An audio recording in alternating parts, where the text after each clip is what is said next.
All right, YouTube, welcome back to another episode of Dan's Garage.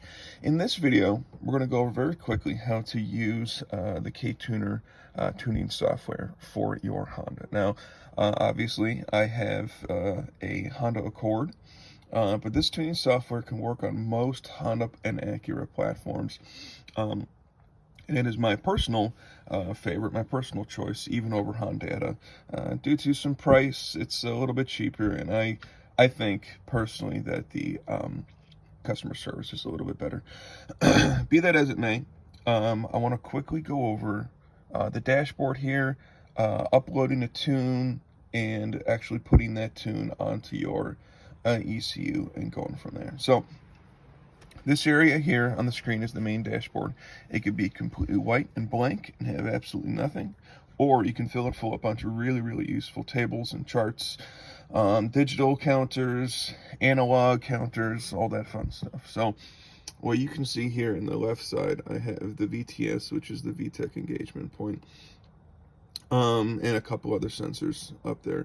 I also have the maps sensor highlighted, so that'll tell me what my map is reading, throttle position sensor, duty cycle, intake air temperature, coolant, and then the battery voltage. The battery voltage is super important because that if your battery voltage is low, then you're going to want to before you upload the tune, you're going to want to put your car on like a charger or a trickle charge or something like that. So you take the, I'll get back to the rest of the gauges here in a second, but you take the KTuner like little dongle and plug that into your OBD2 port.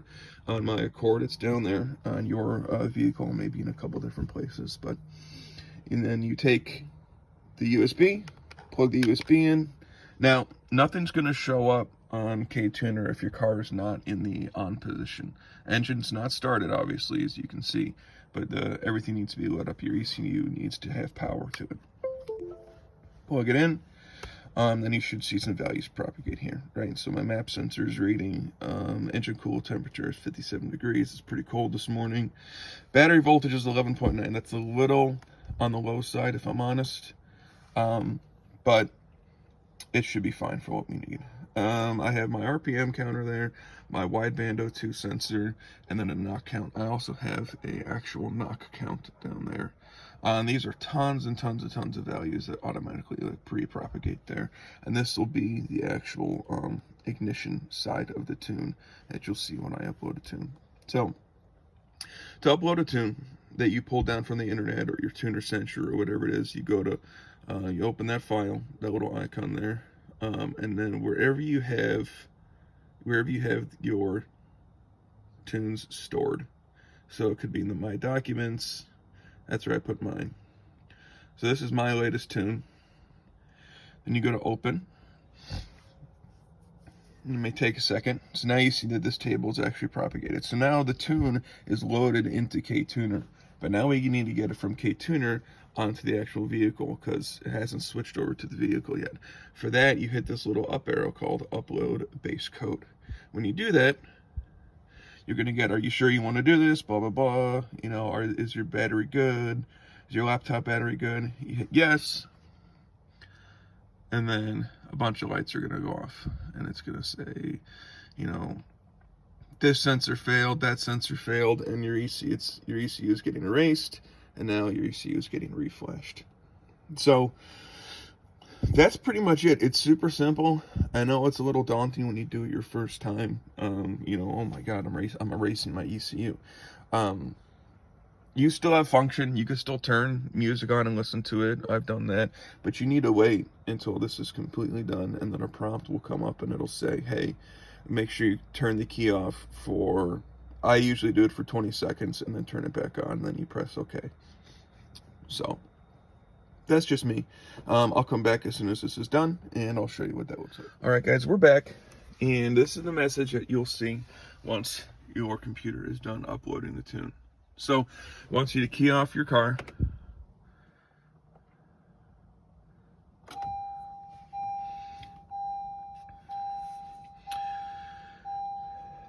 I usually have it off for 15 seconds or so. after 15 seconds-ish, roughly.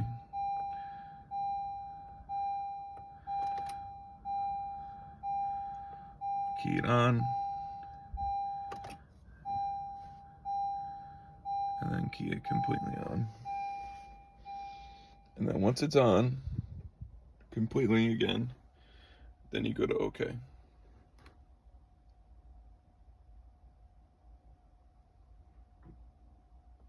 All right, and so here's the problem. Here's the problem that you can run into, and I'm glad it did it now, because this will show how this works. So I may have had too low of a battery voltage. So I want to go to recovery mode. So you go to recovery mode, and what it's going to do is it's going to start to upload the normal base code of the original, like the original tune that the car had. So what I'm going to do is, because I think the battery voltage is too low, I'm going to go get my charger and I'm going to hook the battery up to it real quick, and I'll do that. And I'm glad I did it. I'm glad I did it on the video, because it hasn't done this for me in a while. So I will be right back. All right, we're back. I have the charger hooked up right there. It's going, it's doing its thing. I just keyed the car off when it was in recovery mode, and I'm going to turn it back on here in a second. That's the sound that you want to hear. See, I knew something sounded different when I did it before. So I wait for it to stop beeping.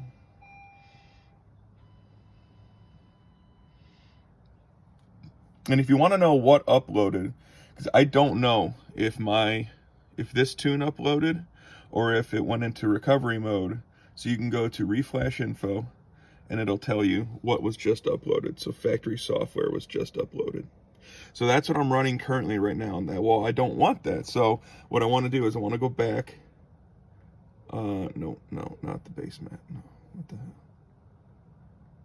I want to go back to that, open up that file,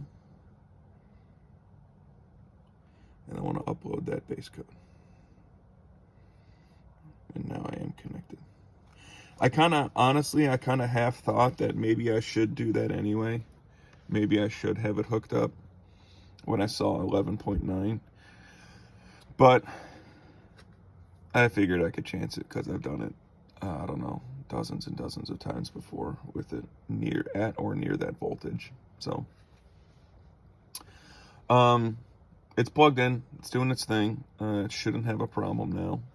But while it's doing its thing, we'll go over a couple things real quick. So under main parameters, this is going to be where a lot of you guys are going to want to look at stuff. So I don't recommend changing your Vtec settings on your own. Okay. If you put your engagement too low, you're going to be losing power. If you put it, if you change it to how the engine doesn't want it to be, I'm not saying that it can't be changed ever, but I'm just saying that, we both, what am I trying to say? I'm saying that I'm not experienced enough, and maybe you are, but I'm not experienced enough to change the Vtec settings here and be comfortable with it. Now, I understand that it's just Vtec, it's probably not going to do anything, but I want everything to be optimized. And if my tuner puts my Vtec engagement crossover at, I don't even know, let's just go 4,700 RPMs. And I'm like, well, I want to put it down to 4,500 RPMs. I mean, you very well could be losing power there. I don't know. I feel like a lot of guys or whoever, as soon as they get KTuner, what they want to do is they want to change their Vtec crossover, because that's going to somehow make them more power or something. And that's just not the case all the time. For Accords, at least for my Accord, the throttle overrun compensation is essentially like electronically limiting rev hang, so to speak. So I have mine set at 10%. That's what I like. That's what I'm comfortable with. I don't really shift super fast all the time, so I'm good with 10%. 100% is what it comes normal from, out of the box. Disables and monitors. This is pretty helpful. I personally like to disable the EGR. I don't want unburned exhaust gases and all that crap being recycled into my intake. I don't want that. I want good, fresh, clean air going into my intake. It's the same reason why I set up a catch can on my system, because I don't want oily vapors going into my system. And then these are really helpful. The main one that you're probably going to be using the whole time is going to be to disable the secondary O2 sensor, because you're going to be throwing codes if you have like a catless system or anything like that. So we're back to this point. I'm going to key off, turn the key, turn it off, wait a couple seconds.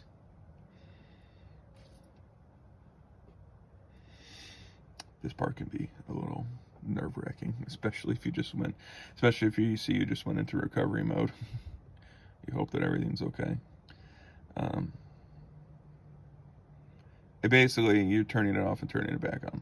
And that it's kind of like if you install an update for your computer and the update doesn't take effect until the next time you restart your computer. It's kind of like doing that. So what you should hear is a little, I don't know how good the video is going to pick that up, but that is the throttle position sensor just rechecking itself. So now, if we're unsure of what just uploaded, again, you can go to Tools. Let me go to Main Layout. You go to Tools, Reflash Info. And this is the thing that I just uploaded, my second revision. And if you want, you can make the table wider, because you can't see all the info. So there it is. There's my second reflash right there. So close that out. Now, if you are looking to datalog, you know what? I'm going to do that in a separate video. This one's already a little bit long. I'll be back. All right, so we have our tune loaded into KTuner. We spent the time, we uploaded it into the ECU with a little bit of an issue in between. So now what we're going to do is we're going to datalog. Now, my tuner hasn't specifically asked for this, but I'm going to do it just for the sake of demonstration. You can press the, where is it? You can press the record button up there. I like to use the short keys personally. Control 3 is going to start recording. So you'll see that logging symbol go from logging to recording. When I press Control 3, it's recording. So now what I do is I clutch in and I turn the car on. And let it do its thing. And I'm going to take the battery charger off of the car real quick. And that's kind of it. Now, my car is data logging the cold start. I usually let it warm up for, I don't know, 10 or 15 minutes or so. It's recording all this information. Then I send it off to my tuner. Now, your tuner may want different types of data logs. My previous tuner, I'm working with a new tuner right now. My previous tuner wanted a couple of short logs.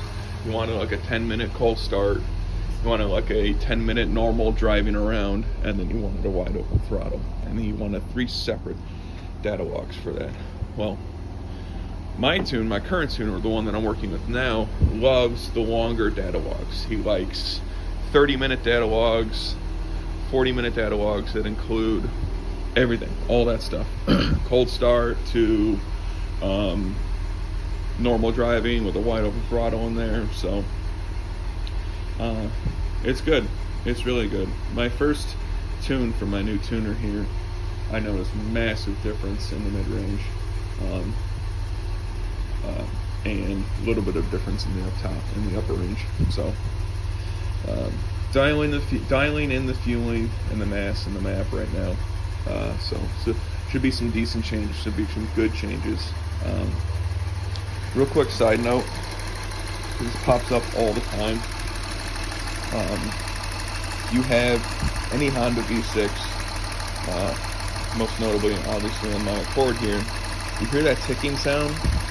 That's nothing bad. It's 100% normal. It's your purge solenoid. It's your purge solenoid, and it's doing its job, and it gets to a certain temperature, and it has to do with emissions and all that kind of stuff. If I recall correctly, it has to do with emissions. So it's normal. It's not engine tick.